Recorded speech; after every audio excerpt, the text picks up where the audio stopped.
शायद इको एक ग्रंथ धन गुरु ग्रंथ साहब जी महाराज ने जिन्हों ने कुछ इंसाफ रावण नाल कीता, वरना किसी ने भी नहीं किया। भारत के सारे रावण नूं दुष्ट कहते हैं, सारे उसनूं जालम कहते हैं। गुरु अर्जन देव जी महाराज ने इंसाफ किया। इस महापुरुष ने पूर्ण तौर पर जालम नहीं सी, हर ये कोई खूबी नहीं सी, ऐसा नहीं है। हर मनुख दे कुछ गुण आउंदे ने, कुछ अवगुण भी आउंदे ने। तो इस पुरुष दे कुछ गुण भी सन और गुणा दे उत्ते बिल्कुल पर्दा पा दिता जांदा है। कारण हार गया सी बेचारा।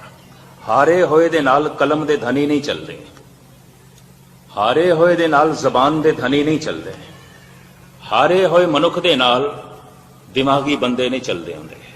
जो जित जाए वो कालका हो जाती है, वो महाकाली हो जाती है, वो देवी हो जाती है। कि शायद किधरे हार जाए तो फिर डायन है। पुरुष है, जित गया है तो भगवान हो गया है, हार गया है तो शैतान। ये तो जित हार देते खड़ी है, दुनिया जेतू दे पीछे चल रही है। ये नहीं देखती कि ये जो जित रहा है कौन है, इसको नहीं देखती। जित गया है इस वास्ते भगवान है। राम जित गए सन, रावण हार गए सन। अगर देखा जाए इंसाफ की कसौटी नाल देखोगे, इन्ना कसूर रावण का नहीं है, राम दे भरा दा ही है। उस जमाने च स्वयंवर की प्रथा आम सी, वर चुनना, स्वयंवर। कोई लड़की लड़के दे गल दे माला पा देंदी सी, इनू कहंदे सन स्वयंवर, खुद वर चुन लिया। ये समाज ने खुल दी हुई जिस प्रतिष्ठित जिहड़ियां स्त्रियां इतिहास दे बणियां हुई स्वयंवर होया। वैसे सारियां दा सी, एक प्रथा सी जो बाद दे खत्म की गई। इस वास्ते खत्म की गई कि अक्सर लड़की जज्बे के तहत, भावनावां के तहत चोण कर लेंदी सी, रिश्ता निभदा नहीं सी। अगे नौबत तलाक तक पहुंचती सी, बच्चे रुलदे सन। समाज अगे आ गया, स्वयंवर की प्रथा खत्म करनी पई। धार्मिक मुखी अगे आ गए, उन्होंने स्वयंवर की प्रथा को खत्म किया। तो यह स्वरूप नखा वरमाला लक्ष्मण के गल विच पाउण लगी है। लक्ष्मण कहता नहीं, मैं ता जिंदगी कुआरा रहने का प्रण किया है और मैं अपने भरा दे नाल रहना है। तू मेरे भरा नाल गल कर ले। दा मतलब है दूजी तीजी शादी की प्रथा सी उस जमाने च, क्योंकि राम दे नाल ते सीता सी। फिर भी लक्ष्मण कहता है मेरे भरा नाल गल कर ले। ये इतिहासक पहलू ने, ये इतिहास है। राम दे पिता दी 4 पत्नियां सन, दशरथ दी ये प्रथा सी। तो मेरे भरा नाल गल करता है। दोवें सुनखे सन, दोवां दा रंग रूप महान सी, दोवां दा तन प्रभावित करता सी। दोवें सुशील सन, दोवें गुणवान सन और दोवें ऋषि विशिष्ट तो धर्म की शिक्षा पढ़े हुए सन। राम कोल चली गई। राम ने भेजा नहीं, मेरे नाल मेरी पत्नी है तो मेरे भरा नाल गल कर ले। गुस्से च आके लक्ष्मण ने नक कट दी। हुण किसी स्त्री की नक कट देनी, ये सारी जिंदगी लिए उसनों मुथाज कर देना है, करूप कर देना है। ये पहल लक्ष्मण तो हुई है, रावण तो नहीं हुई। किसी आम साधारण मनुख के भैन दे नाल इस तरह का व्यवहार होवे, शायद वह भी बदले की भावना च आ जाएगा। पर वो तो राजे की भैन सी, रावण की, लंकेश की, बड़ा शक्तिशाली, बड़ा ताकतवर। महाराज की बाणी कहती है, चंद सूरज जाके तपद रसोई। अज सूरज दी किरणां नाल चुल्हे जलन लगे ने, पर रावण के जमाने च उदों इस तरह सी। चंद सूरज जाके तपद रसोई, रसोई दे चुल्हे जलते सन सूरज दी किरणां नाल, लकड़ां नहीं बलदियां सन। पता नहीं किस ढंग नाल उसने चुल्हे बनाए। उस जमाने सौर ऊर्जा, सूरज की रोशनी, सूरज की अग्नि तो कम लिया इस रावण ने। इसका मतलब है लंका इतनी उन्नत सी, रावण इतना अगे वध गया सी। और उसने महल दे उत्ते सोना चाड़िया होया सी, कहने सोने की लंका। शिव जी का उपासक सी पक्का। चारे वेद उसनों जबानी कंठ सन और बिना मन की इकाग्रता तो कंठ नहीं हो सकते।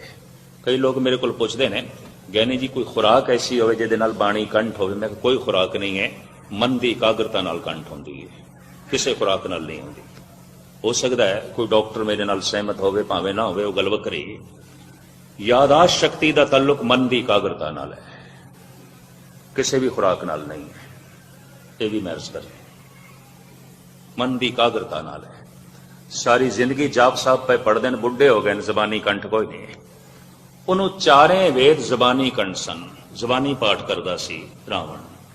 इसका मतलब है बिना मन की एकाग्रता तो यह नहीं हो सकता, उसका मन एकाग्र से। शिव जी का उपासक से और मामूली उपासक नहीं सी। एक दिन उसने कह दिता, ऐ भगवन, इस सिर दे ते आशीर्वाद का हाथ रखो, नहीं तो इस शीश की मैनू लोड़ नहीं है। शीश कट के अगों रख दिता है।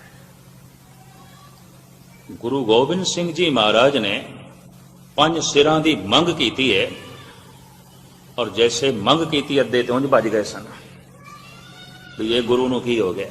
अद्धियां दे अद्धे माता जी कोल चले गए भी लाल जी नूं की हो गया, सिर मंगण लग पैन बंदियां दे। और जेड़े उत्थे बैठे हुए सन, सहमे हुए सन, ये तो खुशकिस्मती 5 तैयार हो गए वारी वारी। पर सतगुरु ने मंग की है, तां शिव जी ने मंग नहीं की। राम शीस वेट जो है, रावण शीस वेट करता है। हद हो गई, इन्ना प्यार शिव जी नाल, इतना कुर्बान जा रहा है शिव जी तो, इतना सदके जा रहा है और इतनी उसकी भक्ति। शीस कट के अगों रखता है। धन गुरु अर्जन देव जी महाराज उसके इस त्याग नूं, इस बलिदान नूं अपनियां 2 पंक्तियां दे बयान करते हैं। चौबोले महला 5वां, सम्मन जो इस प्रेम की, दम के होती साठ, रावण होते सो रंक ने, जिन सिर दीने काट। ऐ धन संपदा दे मालिक, जे प्रेम दा सौदा, आशीर्वाद दा सौदा माया दी दमड़ियां नाल आउंदा, तो रावण कोई भिखारी नहीं सी, राजा सी। अथाह सोना रख के आशीर्वाद ले सकता सी, पर उसने शीस भेंट किया है। सम्मन जो इस प्रेम की, चौबोले मल्ला 5वां, ये बाणी है, उस बाणी का नाम है चौबोले। सम्मन जो इस प्रेम की, दम के होती साठ, रावण होते सो रंक ने, जिन सिर दीने काट। रावण कोई भिखारी नहीं सी, उन्हें अपना शीश कट के अगों रखे। उन्होंने पता सी कि रब्बी पुरुषों का आशीर्वाद माया की दमड़ियां नाल नहीं मिलता। तो जे माया की दमड़ियां नाल जो आशीर्वाद दे देता है, उसके आशीर्वाद की भी उतनी ही कीमत है जितनी उस माया की, इस तो ज्यादा कुछ भी नहीं है। ये भी महर्ज करते हैं, वो आशीर्वाद उतना ही है जितनी माया है, बाकी कुछ भी नहीं है, कुछ भी नहीं है। सम्मन जो इस प्रेम के, दम के होती साठ, रावण होते सो रंक ने, जिन सिर दीने काट। हुण शिव जी का आशीर्वाद प्राप्त, 4 वेद जबानी कंठ ने, महाशक्तिशाली है, बड़ा ताकतवर है। हारिया क्यों? हारदा की कारण? कहने भिरा बागी हो गया। भिरा ने सारे भेद दस दिते राम नूं, विभीषण। भिरा बागी हो गया, भिरा गद्दार हो गया। जद भी कोई कौम हारदी है, भरावां करके हारदी है। जद भी कोई देश हारदा है, यकीन जानो अपने करके हारदा है। अक्सर सारी दुनिया के इतिहास पढ़ के देख लेना, कोई ना कोई अपने विचों रस्ता दस देंदा है, इंज हो जाता है। हिंदुस्तान में एक कहावत मशहूर हो गई, घर का बेदी लंका डाले। सारी लंका तबाह हो गई सिर्फ विभीषण करके। रावण हार जाए सवाल ही नहीं पैदा होता। सारे राज दस दिते विभीषण ने रावण, इंज जित सकता है तो हो गई जित। मूर्छत होके रावण गिरे है, सैकड़े बाण उसनों शरीर विच लगे ने, खून वग रहा है। कहते राम दे मुंहों आह निकल गई जैसे पश्चाताप, और पता उसने लक्ष्मण नूं की आख्या, लक्ष्मण एक बहुत कीमती मनुख उसनों असीं जमीन ते गिरा दिता है। मैं थोड़े सामने इतिहास के पन्ने पे रखदा, ऐ लक्ष्मण एक बहुत कीमती मनुख असीं जमीन ते गिरा दिता है, और इस दे आखिरी प्राण निकलन, ऐ लक्ष्मण तू जा इस दे कोल कोई कीमती ज्ञान की गल सिख लै। मैं ना 10-15 साल देखे ने सिखा ने पता नहीं कितने गिरा दिते मनुख, जिन्हां कोल दिल दिमाग सी, जिन्हां कोल सोच शक्ति सी। किसी ते इल्जाम ला के गिरा दो, किसी नूं गिरा दो। गिराना तो आसान है। एक दरख्त नूं पैदा करने दे फुल फल तक अपनाने दे 35-40 साल लग जाते हैं, उन्होंने कटद्या कितनी देर लगती है। गंडेंदियां 6 माह, तुणेंदियां 1 खिनो। राम कहते ने लक्ष्मण एक बहुत कीमती मनुख जमीन ते गिर गया है, और ये वाकई खाक दे खाक हो जाए इस तो पहले इहदे तन दे जो चानना है, जो प्रकाश है, जो नूर है, जा तू भज के जा इहदे कोल लै। हुण जिस नाल इतना वड्डा युद्ध होया होवे और रावण की पवित्रता दे उत्ते एक भी धब्बा नहीं है, सीता नूं उसने सिर्फ कैद रखे है, अपने महलों दे कैद नहीं रखिया, अशोक वाटिका दे अपने महलों तो बहुत दूर बाहर। ये उसके उच्चे इखलाक की निशानी, इसके ब्राह्मण होने की निशानी। चुक के क्यों ले आया? उन्हें ऐलानिया किया सी कि मेरी भैन की नक नहीं कट्टी, मेरी नक कट्टी गई है, तो मैं हुण राम की नक कटांगा। किसी की पत्नी चुक के लियाना, अगले की नक कटनी, और की इस तरह की गल। और लाला दौलत राय कहता है इस बहुत वड्डी जंग भयंकर युद्ध का कारण 2 इस्त्रियां ने, एक स्वरूप नखा एक सीता, इन्हां दोवां नूं एक पासे करदे युद्ध नहीं होना सी, ये जंग नहीं होना सी। राम नूं कोई लोड़ नहीं सी रावण नाल लड़न दी, ते रावण कोई दुष्ट नहीं सी, इस वास्ते दुष्ट हो गया, सीता नूं चुक ले गया। कोई ये नहीं कहता लक्ष्मण ने की कीता, एक स्त्री दी नक कट्टी, क्या वो इस इल्जाम दे च नहीं आउंदा जिहड़ा इल्जाम रावण ते लाया जा रहा है? पर वो तो जित गया है, जितया भगवान हो जाता, हारिया शैतान हो जाता है, और की है? ये तो साफ है, जितया भगवान हो जाता है, हारिया शैतान हो जाता है। और जिते होए दे नाल कलम दे धनी तुलसी जैसे, कलम दे धनी, दिमाग दे धनी, जबान दे धनी चल पैंदे ने, हारे होए दे नाल कोई नहीं चलता, हारे को हरि नाम। तो मैं अर्ज करा हार गया रावण, कौन साथ दे?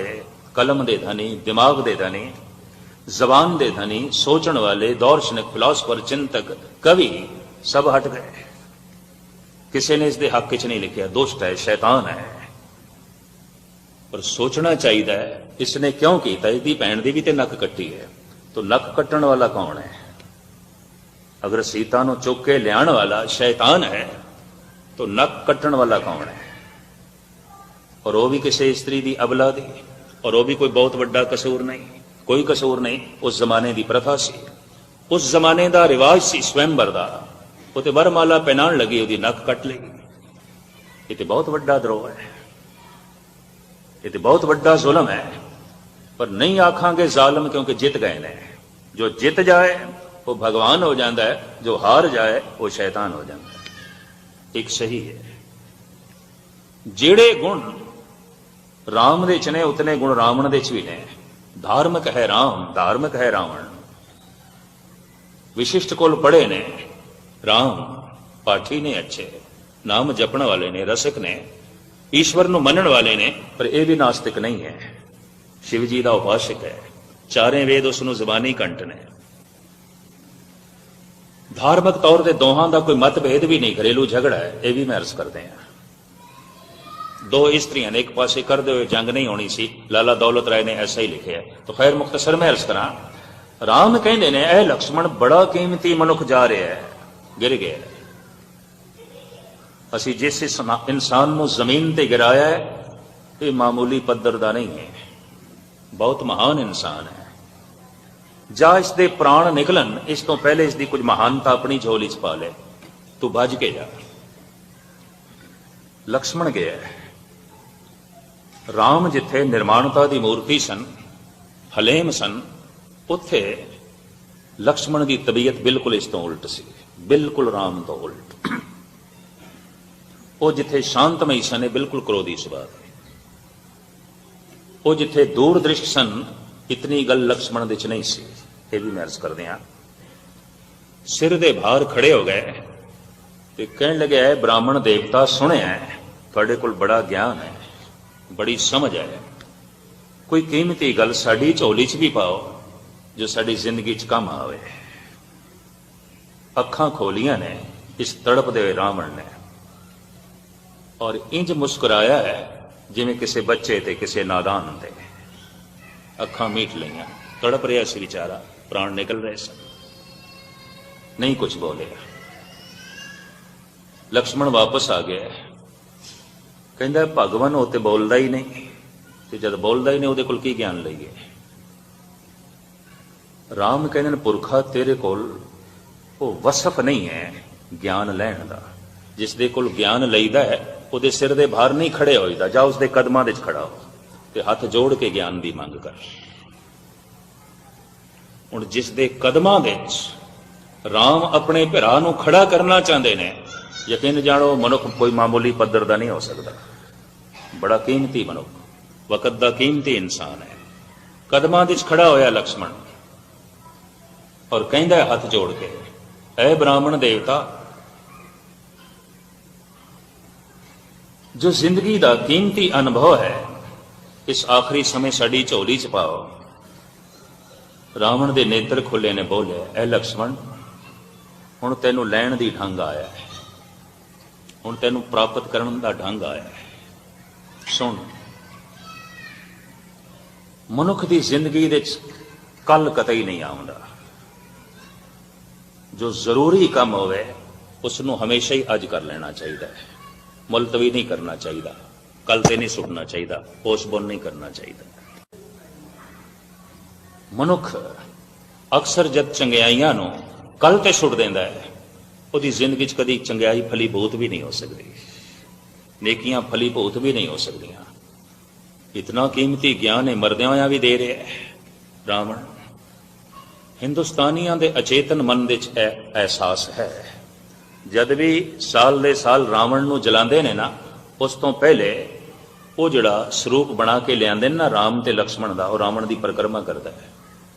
शायद थोड़े च किसी ने देखा हो, पहले परिक्रमा करते हैं, सजदा करते हैं, और सारा दिन भी हिंदू लोग मत्था टेकते हैं। भाई हद हो गई, एक पासे तो इसका पुतला जलाना है, इसकी बेइज्जती करनी है, फिर मत्था टेकने का की मतलब, क्यों मत्था टेकते हो? सारा दिन परिक्रमा पे करते हो, सारा दिन मत्था पे टेकते हो। अचेतन मन दे ये ख्याल है कि बंदा तो भगवान की तरह सी, फिर इतनी बेइज्जती क्यों कर रहे हो? साल दे साल उसनूं जला क्यों रहे हो, फूक क्यों रहे हो, उसदा पुतला क्यों जला रहे हो?